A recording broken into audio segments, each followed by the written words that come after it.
I love today, and we are into Champs League now as well. So EDG on the blue side here for this game, Energy Pacemaker over on the red. John the first ban for Andrew Gaming, and Alessandro their ban for EP. So nothing's changed yet on 5.21. Nothing's changed yet, but there's going to be some adaptations, I'm sure. Cassidy goes out. The Chinese Cassidy has been so scary. It's an understandable ban. Yeah, Azir going to get banned there as well against Pawn, especially, who's shown possibly the most proficiency on that champion, so smart ban there as well. I just love his commitment style. He always goes for that Zhonya second, gets in your face, uses that Emperor's Divide to divide up a team, as the name suggests, I guess. But he's been so apt in using that as an initiation tool. I guess it's worth saying that his initiation champs have pretty much been Fizz and the Azir, and both of them are nerfed now. Both of them probably won't be seen play in the mid lane at least, or he's banned out as the Azir in this series.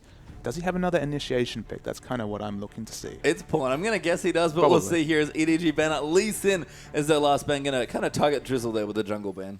Yeah, so there's still a lot of champions open. I mean, Na's seen some nerfs in this patch. You know, we've been on 4.21 for a long time. It was a bit supercharged back there, but he's still a very competitive pick in the top. His laning has seen most of the nerfs right there. So, wow, the Kallista's seen so much play so quickly in the LPL. They didn't pick her up, and then, as is always the way, right, they kind of take nods from other scenes. Someone starts. I believe it was Imp who was the first one to pick up Kallista, and then everyone was playing it. We've seen Kallista games do very well. Of course, Snake forced a surrender from Vici very early once the triple came in for Crystal on that Kallista. We've seen other people struggle against strong tanks, but not in this series at least. Yeah, and EDG are going to get Nah here for Koro. I've been saying it for weeks now, don't give Koro Nah, but it is different now. He has been changed a little bit, so be interesting to see if EP now on the new patch are more comfortable letting that champion through. Koro and Kola from Star Royal Club have been the standout Nah players, so giving it to Koro is always a risk right here. What the answer is, I hope it's not the Jarvan top, because Jarvan, usually a jungler, is a bit of a flex pick in the top lane, but the all-in flavor against a Nah, Lupa's tried it so many times, it just doesn't work. Well, Amazing Day does love his Jarvan top, but it's going to be Jarvan Thresh here for EP. So we'll see what happens, but I imagine you're right, it's probably Drizzle's jungler there as well. EDG now can have about 20 seconds or so to take their few picks, and we've had, again, a lot of changes here. Very curious to see what these teams want to go on. That hover tells us quite a bit. So that's Hecarim. That is Hecarim. And Hecarim's seen some buffs, and Clearlove is a famous Hecarim player, so it's wonderful to see that champion in here. I'm so excited already. The Hecarim coming out. It's not usually Clearlove that mixes up the jungle pool. He picked up Nunu, and you're like, all right, he's not a big ganker. That kind of makes sense, but Hecarim's an interesting one. Yeah, Hecarim there is a good. I guess not going top lane with the Nah in there, that would make sense. And I do like the Annie here as well. Mako has shown some of the strongest Annie play in the LPL. Yeah, probably going to be an Annie bottom, especially with the DFG changes. Could still be an Annie mid. It could be an Annie top, but with the Nah, that'll be just a crazy draft if we couldn't say confidently it's going to be a Nah top. Yeah, I mean, we assume it is, but we'll see here. And of course, EP got a few picks for themselves now as well. Going to look to stick to their guns for the most weeks here. This looks very similar to a 4.21 draft. It is Maokai and Corki there, they're next to. A lot of mid-game power coming out of Corki right here. You are letting Deft choose his champion. He could go to the Jinx that he's known for, but he's hovering over a hyper carry right here. We'll have to wait what he sticks with, but his flavor against Corki has usually been battle with an aggressive hyper carry. Yeah, and I guess nothing really changes for EDG either, just with these picks at least for now. Got a strong initiation support, have the Hecarim for a bit more engagement. Koro, of course, a good team fighting champion on Nah, so going to be very similar style for EDG. Very curious to see how they want to round things out here. They're at least hovering the Lulu right here. They're trying to look for a bit of wave clear. I mean, the initiation wombo potentials between the Nah ultimate or the Hecarim ultimate and into the wild growth are amazing. And of course, it is a peel tool for Jinx. They have to blind pick the mid, so I can understand the mid choice here. It's just not the exciting initiation choice we have been seeing from Pawn, but he can definitely mix it up and play this champ. Yeah, a bit different here, but EDG do round out the draft with the Jinx like you thought, and it is going to be Lulu likely in the mid lane there as well. So initiation duty is really on Clearlove this time around on the Hecarim. But what I do like about the Lulu pickup is it's kind of a blocker pickup. There's no champion that can really go in mid lane and really take it to Lulu and boss her out of lane. I mean, there's certainly skill matchups, LeBlanc versus Lulu. LeBlanc has the chance to get ahead of the Lulu, but it's a safe blocker and it fits the comp because they have so much damage coming out of Deft and a surprising damage coming out of the Hecarim as well. It will make some sense, and wow, they've mixed it up here. They've kind of respected the control choice of Lulu and gone full control themselves with the Orianna. Yeah, Orianna, very curious last pick here for EP. Raphael going to take, again, a much safer champion here. Not entirely sure how that matchup in the mid lane's going to go. What are your thoughts there, Papa? I think it's a pretty safe farm matchup. The issue I have is that EP looked like they had kind of a decisive mid-game team with the Corki, and now they've gone late game with the Orianna. They've lost that kind of obvious power spike of the mid-game compared to this more late-game centric EDG side. So that to be leaning so strong in the mid-game for 4 picks and then to mix it up and go for a control choice, it's just not the cohesive draft I was looking for them there. The Blanc at least would have added to more mid-game power. It would have given them a win condition of getting those wards down, starting to pick up that objective snowball, and taking out the game in the mid-game to early-late game. But committing to the Orianna here, it's a more balanced comp, but it just doesn't have that obvious window of success over this strong EDG lineup. Yeah, we'll have to see how that rattles through there as well. Very strong drafting, I feel like, from both sides. No big surprises, I guess, with maybe the Hecarim being the exception there. It's funny that they've kind of shored up Pawn's lack of initiation here with both Hecarim and Annie, so they make sure they have enough to engage in. This comp looks very similar for EDG in depth. He's really been playing Jinx a lot in the LPL. He's been on a tear on Jinx. He loves playing against the Sivir. I can understand the same sort of flavor against the Corki. It's not the most fun time in the early levels, but you can really harass out and win lanes. I mean, we've seen Deft win in a Kog'Maw versus Corki lane. He can win in a lot of kind of counter matchups just on the strength of his play. It's not usually his laning that, of course, in the past we would have really complimented, but he's been excellent in the LPL so far. Yeah, and EDG in general looks strong, but this looks very similar. So I imagine we'll see kind of some similar, very rotation-heavy style here. But let's find out. We'll get straight into the game.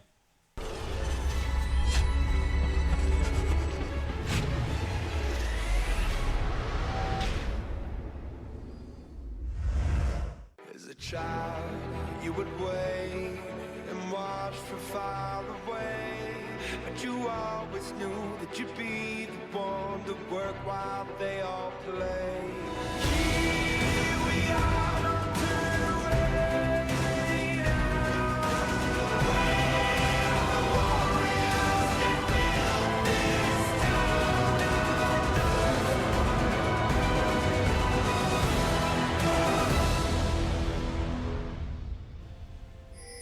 And welcome back onto the Rift to Edward Gaming versus Energy Pacemaker for our first LPL game of the week here. EDG on the blue side, EP over on the right. Patch 5.21, brand new patch here as well. And Clearlove is on Hecarim, Papa Smithy. Yeah, he's on Hecarim right here, so I was really interested to see what the level 1 action was from EP. We're already a minute in. We might see a face check coming out, but Clearlove not going too deep. Yeah, Corey popping those boomerangs out as well, just trying to zone Drizzle back towards, but looks like they're just going to get some vision around this jungle here, and starting pretty standard jungle starts here as well, though. Amazing J, Corey getting a little too aggressive maybe on the no. Well, you can tell with no aggressive lane wards coming in. Of course, the OMG standard has been those very aggressive lane wards. Probably going to be 2v2s. No, they're still going to opt into a lane swap here. You can see Thresh on this top side of the map right here, so even without the extra information, looking like they want the lane swap, do Energy Pacemaker. And that's a weird swap for me, I guess, because Jinx is a champion that you don't really want to leave in any sort of 2v1 situation. Yeah, I'm not really sure what they're looking for here. Maybe it's to try and keep tabs on this Hecarim and try and really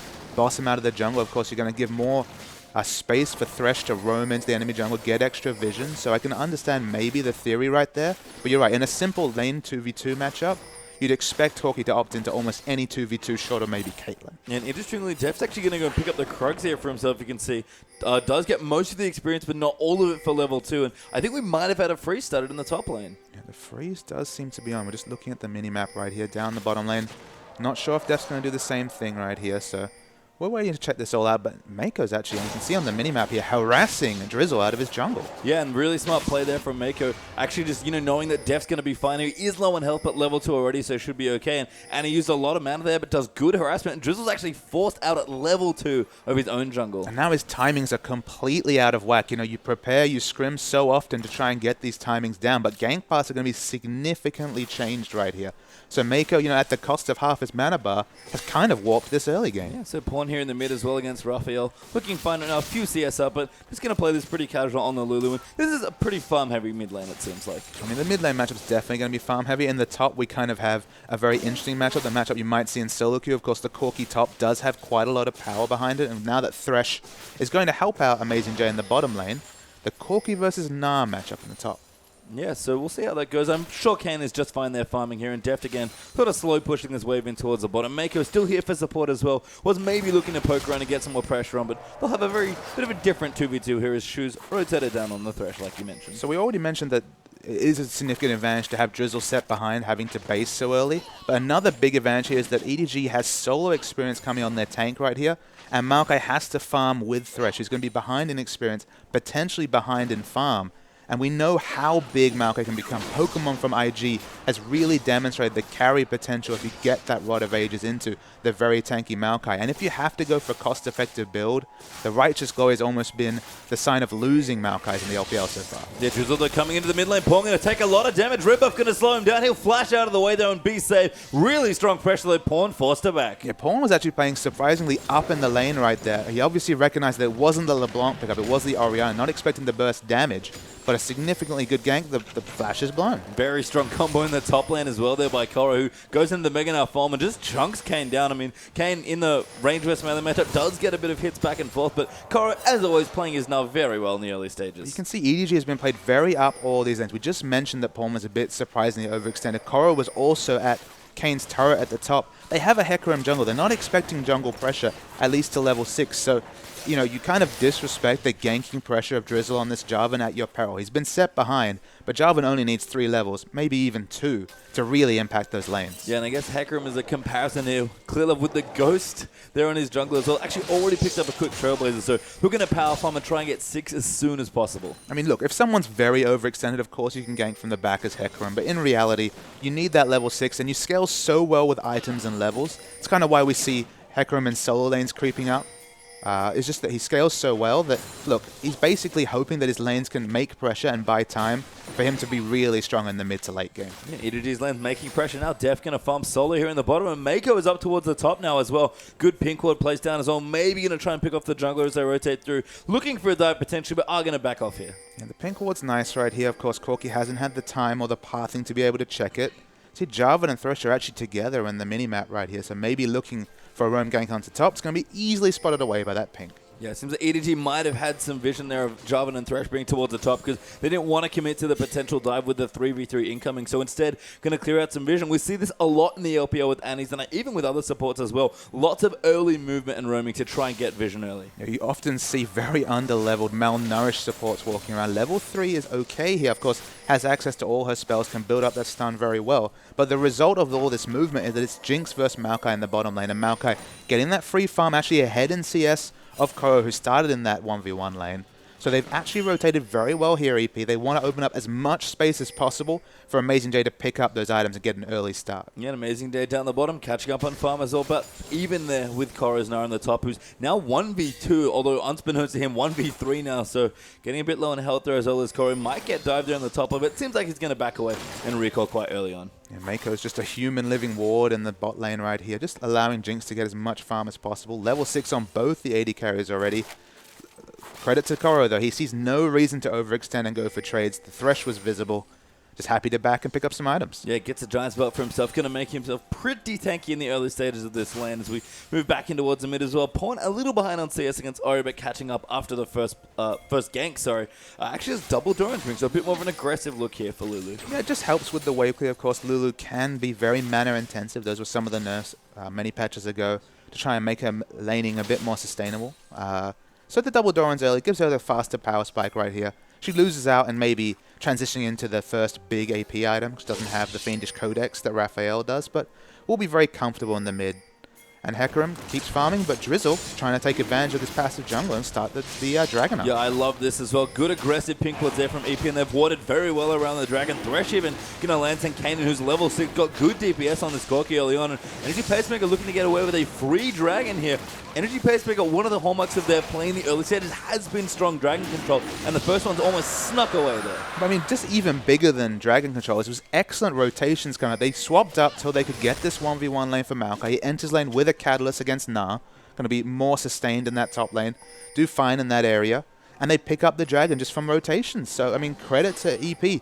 Many teams in the LPL have fallen down to EDG's early rotations, but they're doing competitive at least at the 8-minute mark. Yeah, nice little lead. Not yet. EDG unfortunately farming out very well here in their lane, so able to have actually a pretty reasonable gold lead. Deft, I think, the recipient of a lot of the early farming. Now, Pawn in the top. He's going to ulti onto Hecarim. Clearlove has gone in as well. Has popped his ulti. Amazing J going to go back in. Clearlove a little too low. Actually goes down to Maka. Korra going too deep as well. Didn't have the Mega Knight. A massive misplay, EDG. The curse of the hype is coming up here, Patient. That was a very questionable dive. It was the straight unstoppable force.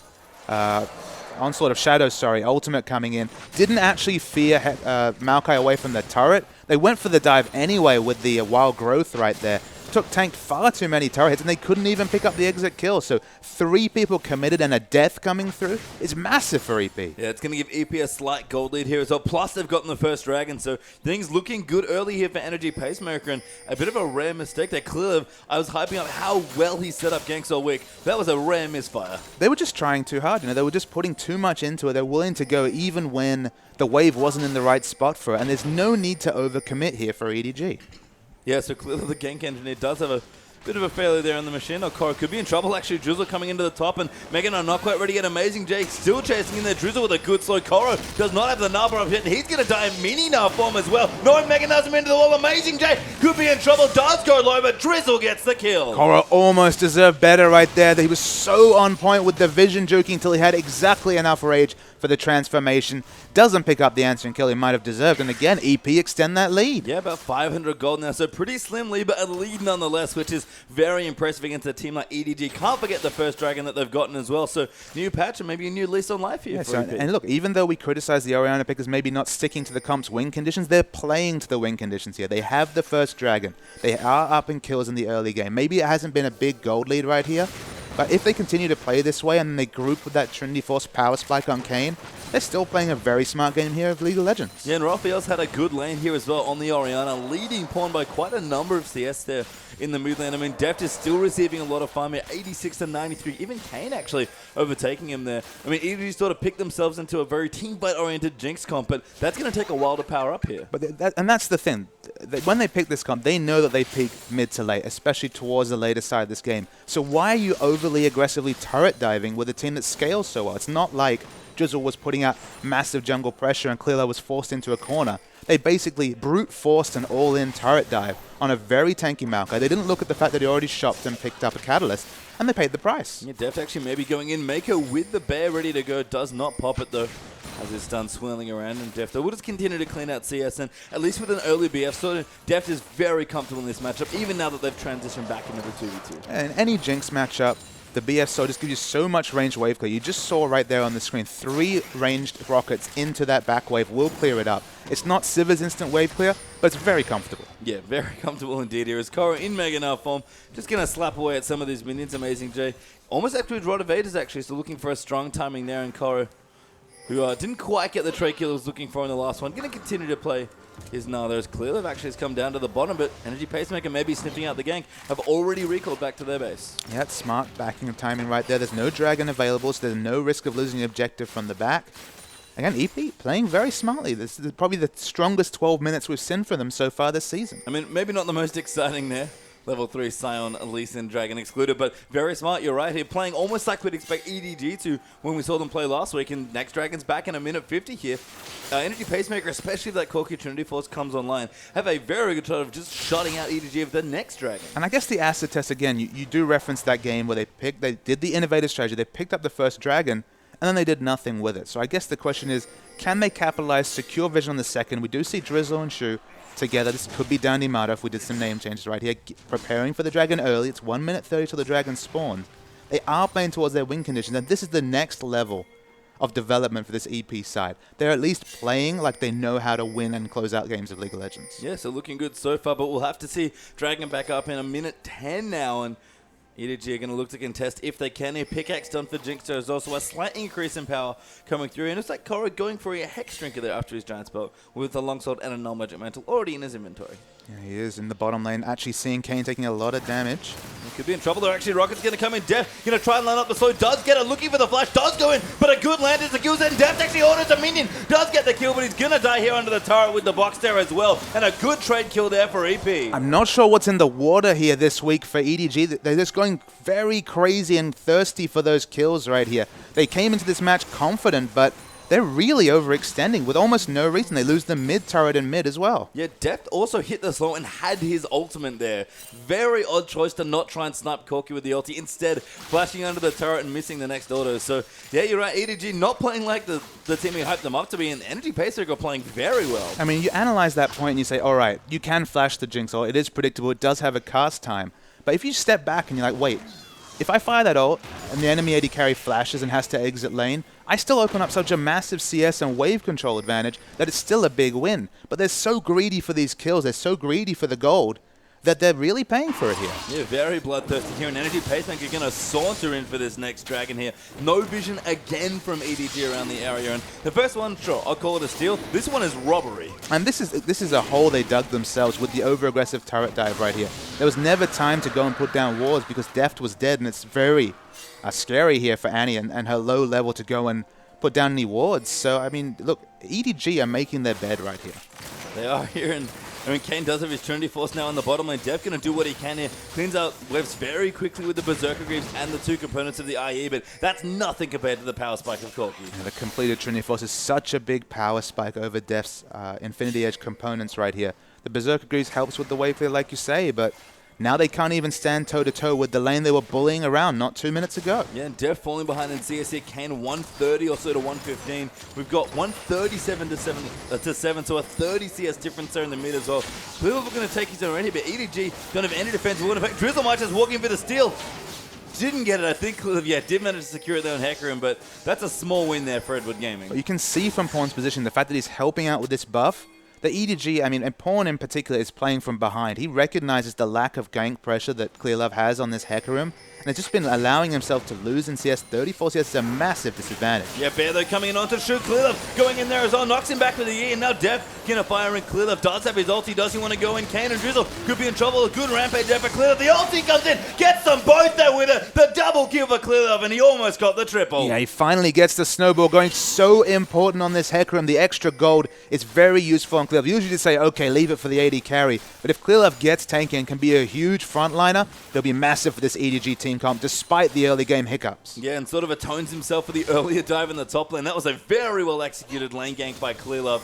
And you can see the power of the Annie Hecarim Wombo combo. That's such hard initiation. And we don't usually see a lot of success for lane ganks because usually you have to overplay your hand. You know, someone will play suspiciously overextended or suspiciously defensive. In that case, it was just perfect coming out of Clearlove. Yeah, very well timed there as well. Syncing up with Mako to support Annie to make sure that all gets done. And the top lane, Amazing J, we're going to get slapped around. He does get the solo kill under the turret in Mega Napalm. Koro flexes his muscles. So they repeated the aggressive overdive right there I could see on my screen, but this time Koro was just so damn tanky. Had the Hex Drinker shield, had the Giant Spell, able to tank up 4, 5, 6 turret hits. They get the kill, and that's what they're looking for. But the minion wave in mid is going to keep pushing in now that they have this turret down. Yeah, and Pawn, of course, betraying the solo kill, actually was there to help his friend Koro in the top lane. So not quite the 1v1 dive, but a very strong dive there with Koro and a great roam from Pawn. So EDG getting some kills on the board now. Flip the gold lead back to about 1,500 in their advantage. But Energy Pacemaker still with the first 2 dragons. Very strong start still for them. And an item build I want to talk about is the completed Warmog's armor coming out of Koro. You might wonder, okay, it only gives you health. Doesn't give you any of those resists. It's not the randoms. It does delay any potential randoms, which is so strong on the Nara here. But what I do like about it is that Corki does so much mixed damage that health is probably the smartest stat to itemize really early right here for Koro. If his goal is to get in the middle of fights, ride that wild growth and initiate, he's very tanky. And EDG rotating their Jinx around now, got the tower in the bottom lane, immediately go top to take the next tower, and might even pressure this one, but down the bottom, Energy Pacemaker also pressuring a tier 2 turret, so we might have a very open map here quickly, although Pawn is coming down to assist with the wave clear. Yeah, EP haven't fully committed to the grouping, but they do have this Trinity Force pocket. They know they have an advantage in wave clear, but with Lulu there, the wave clear from EDG is very respectable. Koro looking to go in potentially as well. Doesn't want to get Orianna ulted, about half health now, but the Warmogs keeping him very healthy early on and going to throw some boulders up there and Mega Napalm. Good poke actually out onto Shu, but has to be careful. Does find a ward. Kane actually maybe going to face check in. The wallop does land the Koro. Is he going to knife him to the wall? He goes in for a clear up. Can't quite follow up yet. He's now riding in on the horse, using the E to go through. Should be able to catch him, but a good lantern now and a flay for good measure by Shu. The teleport's actually coming in here, Face Time. Could be bad news. Grab does go into Koro. There's back in the mini Napalm. Going to take a good amount of damage. The wild growth maybe enough to save him, but Raphael going to get that kill instead. Yeah, they were able. I mean, Koro was so aggressive trying to bait the engage. Clearlove had his ultimate up the whole time, but knew they didn't have the damage to get a kill in the front line right there. Jinx, of course, was splitting the whole time. They will push in mid right here, so if they do swap a turret for a kill, it will be advantageous for EDG, but they have to back away. Yeah, nice use of the Trailblazer Smite there, just to blast down those minions and sort of deny any of the push here coming through. Def will find a pink ward there with Mako, although, and he's going to, clear it out there with the help of his AD carry, and good pressure by EDG. They tried to buy a lot of time, but only the 2 out of turrets, not the 3. You can see the snowball has already come on significantly here for Hecarim. Although he only has the regular boots, it's the Warrior Enchantment and a completed Sunfire Cape. compared to no boots and the Sightstone as the auxiliary item there for Jarvan. So in terms of combat stats here, a huge advantage for Hecarim. I do like the Sightstone Jarvan just because he's not going to be looking to duel. He's going to be looking to put down the wards to stop those aggressive lane ganks that have proved successful for Clearlove, but definitely significantly behind in gold. And it's very weird to see Clearlove not even just farming as much, that's not that odd, but to be on more of a carry style or just a big initiator here from the jungle, not playing the usual control style that we've seen so often in the last few weeks. Yeah, in the first 4 weeks, you'd say, all right, Clearlove's going to build a jungle item, might be the tanky one, might be the warrior, then build Sightstone. I mean, he was actually the first person to popularize the Sightstone Jarvan that's picked up play across the world, but he's going for the more selfish flavor. After the buffs to Hecarim's jungle clear, he falls a little bit less in terms of health in the jungle in the first clear. He's slightly less vulnerable to counter jungling in that way just because he tops off his health a bit better. But he's still the late game beast he's always been right here. So EDG, they've built comps around Deft, they've built comps around Pawn. Now Clearlove's getting a nod. Yeah, and you can see Clearlove with his items looking strong. Corey already mentioned him. Pawn a little behind, actually, just the Athenes and a blasting one here with the double Durans. But Deft looking strong now. Avarice Blade and the Infinity Edge is done. And Mako's actually picking up the slack for the Vision as well. Got his Moby Boots enchanted already with Distortion plus the Sightstone. This is going to be a very interesting contest here on the Dragon, especially now that a Rabadon's just got completed by Orianna. And this time EDG haven't done an overly aggressive dive right here, so that everyone's healthy. They do have good wards around the Dragon. EP need to continue this Dragon Snowball, but EDG are definitely ready. Yeah, they've got a chance to contest here, but Energy Pacemaker look very scary in this mid-game. Maokai maybe still powering up, but decently tanky on the early game with the Giant Spell. 2 items done for both Corki and Orianna here. Energy Pacemaker with a strong cup, so EDG have to contest very carefully. You have to be careful with tank who's tanking this. It has to be Amazing J, because Drizzle will take too much damage. We know they're being corralled away. Yeah, Koro actually gets a lot of rage there. Clearlove gonna dive in there with the ulti. Mako dives in as well, and Death trying to do the damage, but Kane's gonna answer back in. Drizzle, great peel back there, good wild throw on the Pawn, and Koro is fighting so many people in towards the back. Clearlove gonna get low. Amazing J will finally get shredded down. Kane now gonna look to get blown up by Death's Jinx, and the resets are coming through thick and fast. Raphael goes down. Shu's gonna look to fall here as well, and there's the ace for Edward Gaming. Massive fight there for Jinx, who was free hitting at the back of the fight the whole time. EDG's team fighting is always a treat, and the positioning from Deft, you might criticize his laning. It's been very strong in the LPL so far, but still unparalleled in a team fight. And good news, everyone. Koro's now still very good, as it seems in the last fight. Completely zoning off the backline there as well. EDG going to take their first Dragon of the game as well. They've started putting themselves back on the front foot. Yeah, it was very important for them to pick up a Dragon right there. It gets them back, gets them some breathing. Of course, the 6% stats are only going to become more important as the game goes on. So EP, they really need to redouble on their vision control because they're in danger of letting go of a very smart 20 minutes of League of Legends. We're going to see the replay right here. It's a tale of two front lines. Clearlove can go so aggressively with the item Snowball, and Koro as well are so tanky. The initiation shockwave right there is wonderful. It gets many people on low health, but Deft is free hitting at the backline, and it takes so long. I mean, Orianna, all the carries have to run away from the Nara here. It's so tanky in the backline. He gets the solo kill on Raphael. Deft finishes it off in the backline. It's so easy to play a hyper carry when your frontline is just so damn tanky. Yeah, and even Lulu getting in there, she turns any tank into a super tank, but Pawn actually tanked most of that damage himself in that particular fight. Now it's a Rabadon's for himself as well. After falling behind in lane, that's a big influx of gold for the Lulu. He's actually equalized the items between himself and the Orianna, so it was a massive fight for Pawn as well.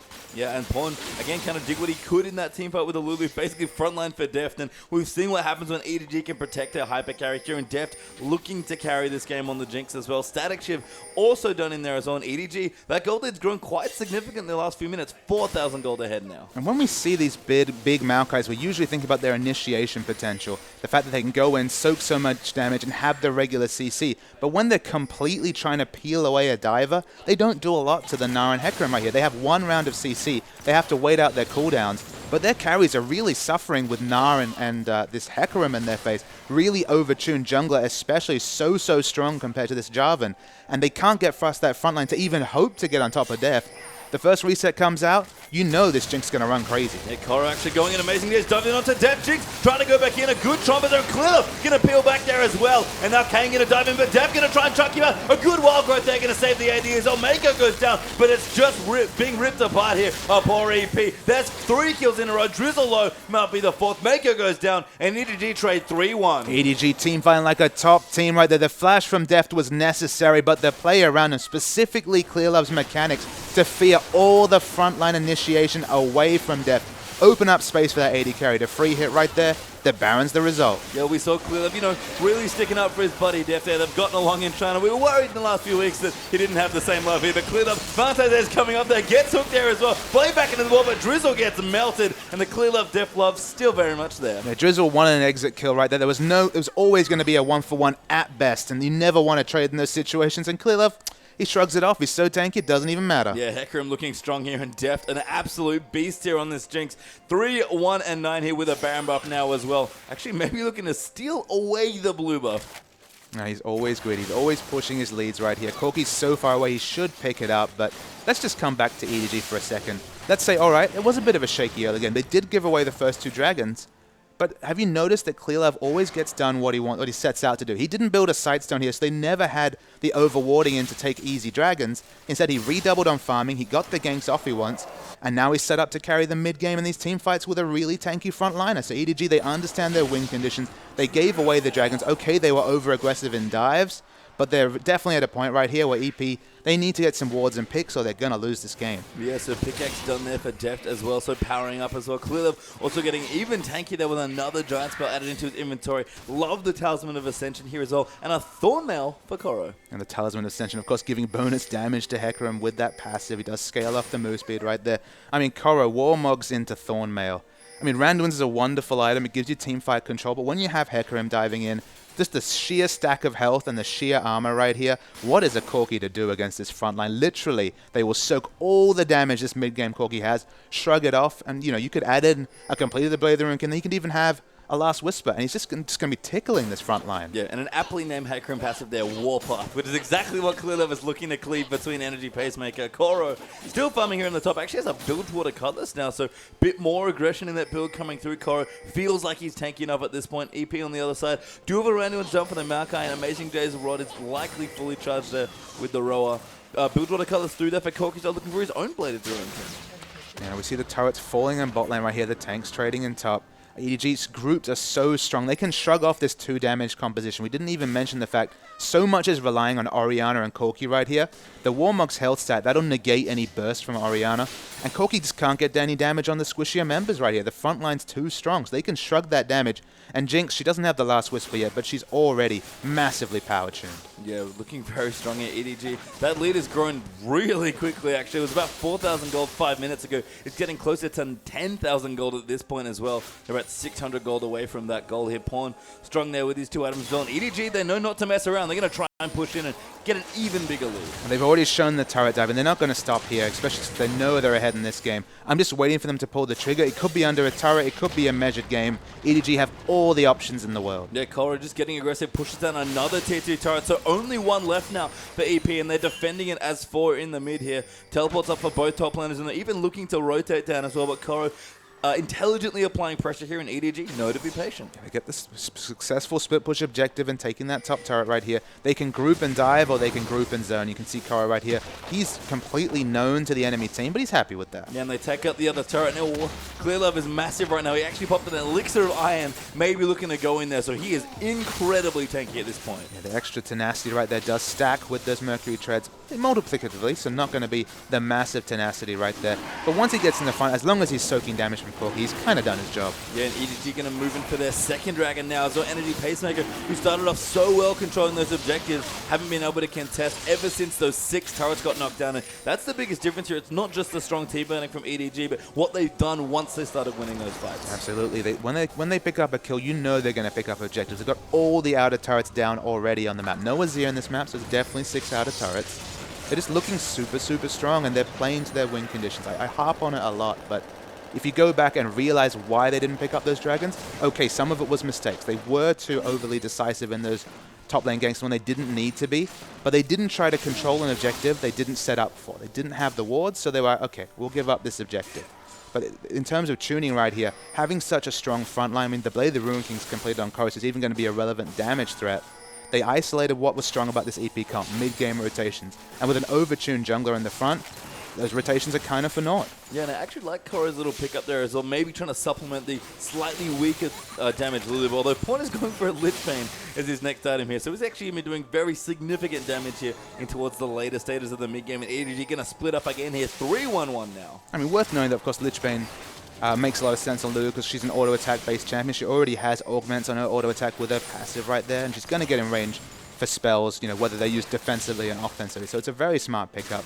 A bit later than we're used to in previous patches because the numbers were tuned down on that item, but it'll fit the build right here, right now, and they don't need anything else. They're definitely tuned in terms of items. EDG not needing too much else now, just being patient here. Koro does transform into Mega now, but Baron back in a minute 40. EDG having a bit of trouble maybe cracking those base turrets here, but they can wait for the next Baron and Siege that way if that's where they want to go. Yeah, look, they can wait for the Baron aggressively dive. They could go for a full-on dive right here, and there's such a health stack, especially with the wild growth, that I'm sure to be fine as well. But EDG, they don't want to make any more mistakes. They've been uncharacteristic in the first 10 minutes. I think they're going to try and finish this game out solidly. Yeah, and the gold lead's massive now. 12,000 gold and counting for EDG, who just keep getting mountains of gold. EP, to their credit, are going to get lots of farm here in the minutes that EDG aren't pressuring them, so as all the lanes are pushing through. But the leads here are just massive across the board. 11,000 gold on everyone but that support.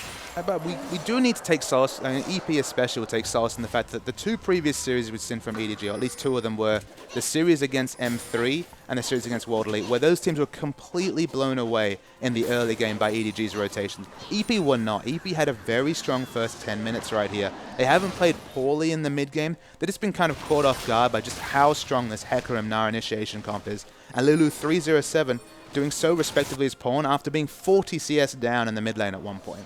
I mean, I have to say, EP get even maybe a bit more credit there as well. It's not just that they didn't fall to the early rotations. They out-rotated EDG for the first 10 to 12 minutes here. So a very strong early game, but this late game looks very tricky. Definitely worth clarifying. And Koro, he's tanky, but there's a lot of members in top lane. It seems like Pawn is rushing up there to try and help him. Orianna going to cut him off. Koro back in the mini now form. Took a lot of damage, but had to blow his flash there in order to get out safely. So EP gets some aggression, but those Psychos are still pushing in. Yeah, the bot lane especially is pushing in very aggressively by this man. It's been well set up by EDG right here. Top lane's going to continue to push, and they're trying to rotate mid. Oh, Pawn's so annoying as well now. Split push duty on this Lulu as well. Whimsies himself away. Does it again there with the blue buff, and all of that CDR going so low here. And EDG, very smart take at this Baron. Would have been a difficult contest for Energy Pacemaker, even though. It does know they are the first to rotate, so Lulu will not make it here, so they can force a fight. It will be a 5v4. Going in, he steals the Baron. Drizzle manages to pick it up. The shockwave goes in clear, forced to ulti out, but that's a great AoE there. Deft just rips through members of EP. Kane goes down as well. That's 5 quick kills. A triple for Deft as well. Deft in the back doing so much damage after the Tibbers came down right there. I do like the idea from EP just because they knew that Lulu was significantly split away from her carries. They tried to make the contest. They knew the game would end if they gave up the Baron. But the ace comes through for EDG. Absolutely insane wombo. Again, we saw the Annie plus Hecarim combo. Deft with those rockets just destroyed Energy Pacemaker. Yeah, and look, the Deft timers at this point, it's only 10 seconds, but Deft is completely ripping through turrets right here. I think the surrender vote comes through. I see the GGs in chat. That's going to be the game. Yeah, it looks like it is going to be an EDG will claim the end of that game in style there. Was a little shaky, maybe a bit quieter than we're used to from them, but Deft and the Jinx ended that very stylishly. And I loved the Hecarim kill pickup from Clearlove. I didn't know how it was going to go. He's in the buffs, but he's still a champion that needs some setup, needs to be babied through those early levels. The first turret dive didn't fill me with confidence, I'm going to be honest. But after that double kill in the bot lane, was able to get up, able to get strong, and really ripped through the front lines right there. Yeah, we have a replay there as well, so let's catch a bit more of the action from EDG. So this is going to be right at the end here, at the Baron fight, so we'll roll the tape right here. If you look at the minimap, Lulu is significantly split away from her teammates, and EP are very smart to understand this is what's happening. She tried to draw away the team, they go for the initiation right here. The steal comes through, which is massive, of course, for EP, but in the background, you can see Deft at the corner of your screen there. He's free-hitting, and the burst damage from those ranged rockets are incredible. Switches to minigun to pick up the Corki as well. The front line's just too strong. Koro still has basically full health right there to tell you just how strong he is. And EDG, they team fought very well. They gave away advantages in the early game. It was good to see EP take them. It was definitely a step up from the level 1 Scion Dragon into not much really, but they got the second one and just kind of fell away after Hecarim really got rolling. Yeah, so a strong shot from EP, but EDG still looking like one of the best teams in the world, if not at least the best team in China. So we're going to see them again. Don't go anywhere. We're going to have a quick break here, but game 2 between EDG and EP is coming right up.